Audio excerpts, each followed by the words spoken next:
اللہ کے نبی صلی اللہ علیہ وسلم کبھی اپنی ذات پہ غضبناک نہیں ہوئے، لیکن جب معاملہ اللہ کے حکم کے آتا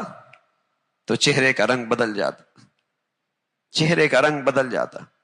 اور ایک مرتبہ اس شخص کے بارے میں سخت بات ارشاد فرمائی جو نماز پڑھتا ہے، نماز پڑھتا ہے، جو نماز پڑھتا ہے، جو نماز پڑھتا ہے، نماز پڑھتا ہے،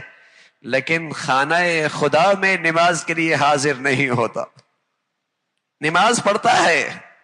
لیکن خانہ خدا میں حاضری نماز کے لیے حاضر نہیں ہوتا۔ تو اللہ کے نبی صلی اللہ علیہ وسلم فرمایا کہ میرا جی چاہتا ہے